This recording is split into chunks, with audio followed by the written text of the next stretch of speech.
Hey there! Thank you for tuning into Duckbricks. I'm Chris and welcome to part 5 of our Monkey Kid retrospective, where I've been taking a look at every single Monkey Kid LEGO set ever released. In parts 1 to 4, we covered everything and anything from Monkey Kid's vehicles to his allies' vehicles to the Iron Bull vehicles and finally the Spider Queen vehicles. Today, we're moving our focus away from these sets and instead going to be taking a look at every single LEGO Monkey Kid minifigure that's ever been released. From MK himself all the way to his allies like Sandy, Tang, and May, as well as some of the villains like Red Sun and the Spider Queen, there's a ton of very fascinatingly detailed minifigures that have been released for this theme with incredible prints, dual molded legs, brand new molds for headgear and whatnot, some of the most interesting original LEGO theme minifigures ever created. So let's just dive into them and take a look right now. For this case, I actually did try to include different variants if the only difference was the facial print. I did this because if I didn't do it, well, we'd have a lot less to talk about. And it actually is pretty interesting taking a look at all the different facial expressions that they've given just one character. Unlike Ninjago, where typically the characters just have one head with two expressions on each side, and maybe it's very rarely that they would get new expressions, Monkey Kid, on the other hand, gets a ton of new expressions for almost every single set, which is something that's actually really nice to see. Although it does tend to get a little repetitive, I will say. However, it does actually make sense in universe, unlike the hordes of Emmets and Lego Batmans and whatnot. Monkey Kid can actually duplicate himself in universe and has done this many times in the show, so it actually makes sense for a kid who has multiple sets to have multiple Monkey Kids running around, because they could just say that he duplicated himself to form an army of himself. So it actually does make a lot of sense to have him like that.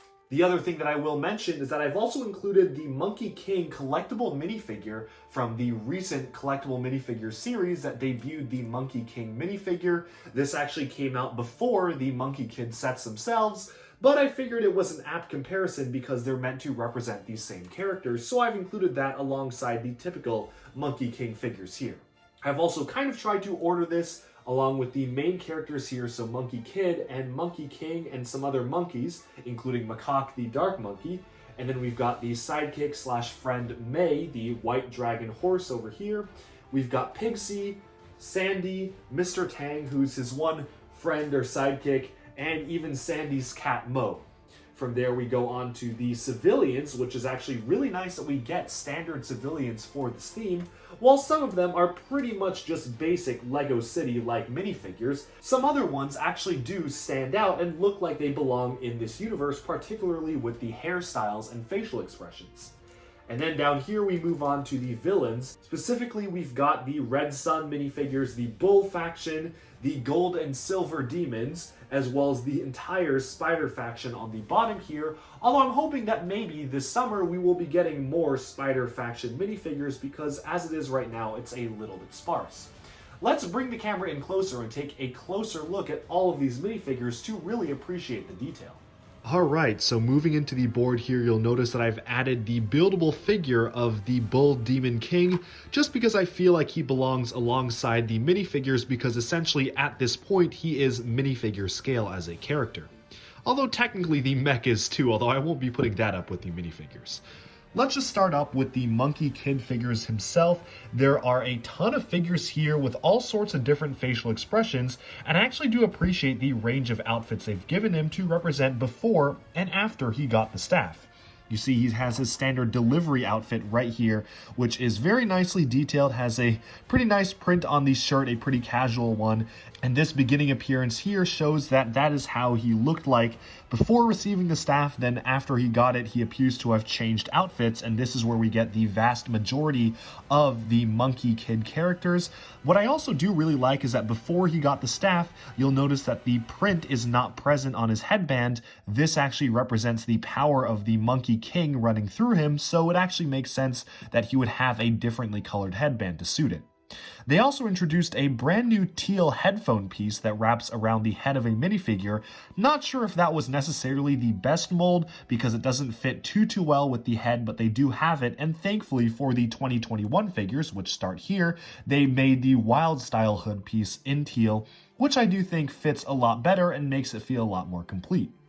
Across the range of minifigures, you have different outfits of his, with the red Monkey King face paint, which appears to be his combat mode, and you can see that some of the 2021 faces do reuse expressions like this one right here, but it's not a big deal, and generally we get new expressions.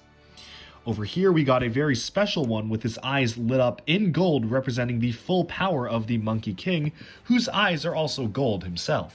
And speaking of the Monkey King, one of the really fascinating sets of this wave gave us the Monkey King in different stages of his life. From birth here, you'll notice he is sleeping at first, to apprenticeship, to him slowly becoming the king through trials, and then to his full-on king outfit. We have a ton of different Monkey Kings here, and you will also notice that the collectible minifigure version actually is in a pretty different style than the other ones. Despite using many of the same pieces, it uses obviously a different type of staff mold because they did not have this traditional Monkey King staff piece invented at the time, and it actually has dual molded arms, which is pretty nice. What is really nice about the newer Monkey King minifigure, you may notice that there's not much difference between this and this figure other than the facial expression, but what's really nice is that originally the tail was sticking vertically out of the back, making it a little bit of an awkward piece. For 2021, they've introduced a brand new tail element which sticks out along the side, which you can see right here. The other very special thing that they've done is that they've actually recolored the tail piece such that it fits his different outfits. You'll notice the keyed orange stripe for the tail, but the tail's in a different color. Well, that's because they've actually painted it a different color on the front so it blends more seamlessly with the torso. It's a pretty nice touch. You'll notice that for the first one here, it's actually unprinted because the plain brown print fits with the bare torso here, so they actually added the extra measure of making it such that the line of paint does not interrupt the legs and the torso. So it's a pretty nice detail here, and they've done a similar thing for Macaque. Moving on down here, we have two other monkey minifigures. I guess these are just other inhabitants of his Cloud Mountain. And then we start to move on to May. Unfortunately, her casual appearance is unchanged from the initial wave of sets. This one came out in 2021. This one came out in 2020, and it's basically the same, although thankfully it is appearing in much smaller sets now, including an upcoming $13 minifigure pack, which at the time of this recording is not available on shop.lego.com.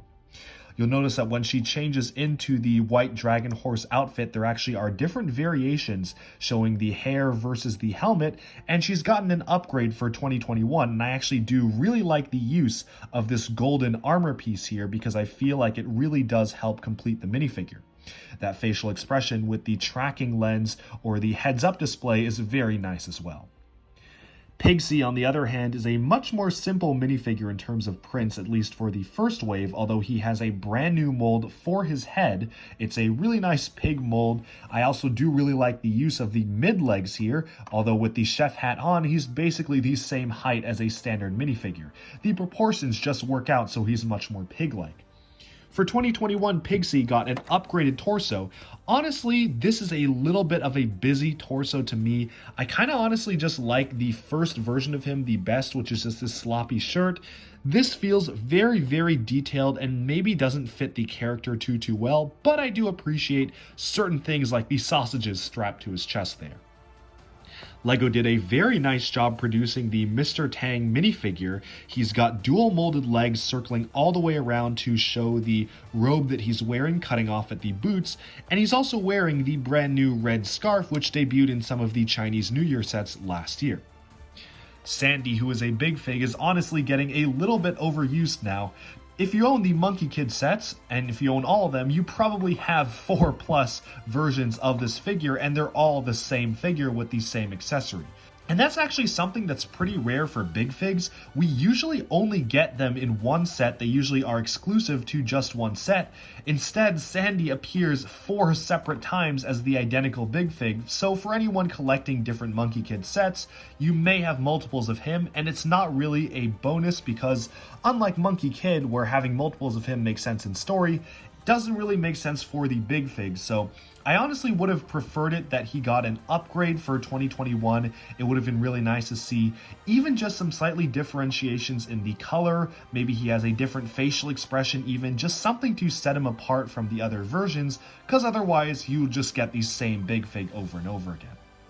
What is really nice though is the mold that they used from the LEGO Movie 2 for his cat. You can see right here he has an orange mohawk very similarly to Sandy himself, which is such a cute feature. The civilians, on the other hand, are not too interesting, although it is nice to see different kinds of facial expressions being introduced for the theme to introduce them to fit well into this world. I also like the reuse of the Cole hairpiece right here, as well as the use of this hairpiece in black actually does work out quite well in a male character. Even reusing the centaur hairpiece from Harry Potter worked out very well for this figure, as well as a brand new torso for here, and some other ones scattered throughout. This construction worker, though, is basically just from a city set. I do like that expression, though. Moving on to the villains, I do like Princess Ironfan right here. She's got a very elaborate headdress and the staff that's actually a foil piece, which is pretty interesting. And the Red Sun alongside her, he has his traditional cape piece or waist cape that goes alongside the sides of his legs, and also got an upgrade in the torso print for the 2021 wave. The bulls, however, are a little less interesting. These are all basically the same figure, but with different things configured differently. You can see that the general bull here with a pauldron has just silver arms instead of the pink, and the rest of them are pretty much the same, except one of them is the bob bull, so one of his horns is pointed the wrong way, which is a pretty funny detail. The gold and silver demons here were done pretty well, having an exclusive dual molded hairpiece to them. They obviously reuse the same piece, but it is interesting to get a hairpiece in that color.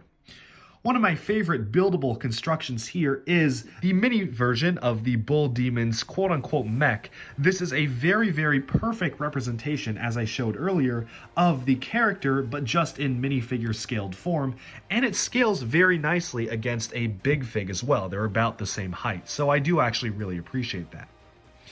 The spider villains here, starting off with the main one, is actually really a unique faction, one that is done very well. They heavily focus on this lime green, purple, and black. I love the hairpiece / headdress for the spider queen here, and she actually has quite a few different alternate expressions, and obviously an updated look for 2021.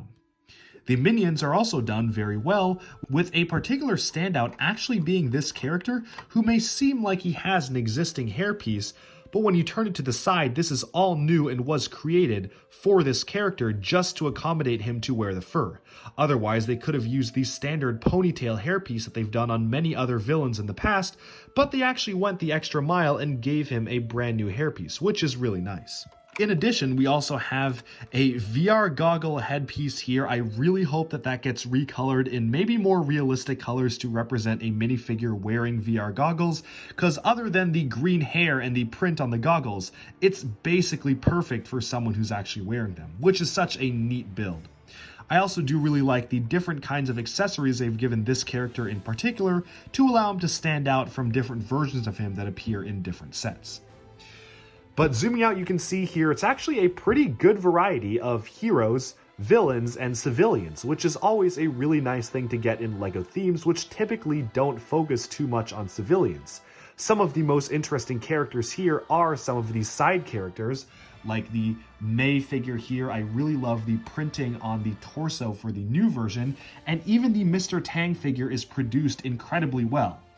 And that head may actually work out quite well for a sig fig of me, who knows? Overall, it's a very nice range of minifigures. As I said, we're really basically only halfway through the theme if they intend for it to last 3 years, so we're definitely going to be getting a lot more villains in the future. I'm especially looking forward to the white bone demon figure coming out soon. Although I do hope they do something a little bit more interesting than just skeletons, because of course we've gotten that in Ninjago, and we are continuing to get skeletons in Ninjago for Legacy. Only time will tell though what the next villain faction will entail, and what the differences of other characters and evolution of each figure will be. Just a quick thing I wanted to quickly mention for this video. I actually recorded this on March 1st, and in between then and now, there have actually been 1/2 new Monkie Kid minifigures that have been released in a minifigure pack. The first one here is a variant of the Bob Bull, except he is in a red racing outfit. It's kind of a strange choice because he never actually wore this in the TV show, although it is supposed to represent the one Great Wall Race episode. The same goes for MK right here. He has the same exact torso. In fact, there was only one new exclusive print in that minifigure pack, which is that red torso. The legs obviously are unprinted, so they basically just share the same outfit, which is pretty interesting. And again, it's kind of non-canon / semi-canon because he never actually wore that in that episode, unless there's going to be another racing episode in season 2, which at the time of this recording has not been released yet outside of a first pilot special, which does not feature these outfits. So as far as I can tell, these are just something that have been created for the minifigure pack. To be honest, maybe would have wanted something a little bit more unique for that because they are a little plain, especially with the amount of incredible detail that goes into all of these minifigures. Almost all of them have leg printing, some even have dual molded legs and whatnot. This just feels a little plain to me, having just plain red legs and a relatively uninteresting torso print. But there it is, in case you wanted to see it. These are the 2 extra new minifigures from that pack. It also included another version of Casual May, this time holding a trophy from the race. So I've just given the trophy to her just to signify that figure, although it is identical to the previous 2 Casual Mays that we've gotten, specifically identical to the one that actually came out last year for Wave 1, which is this one holding the computer right there.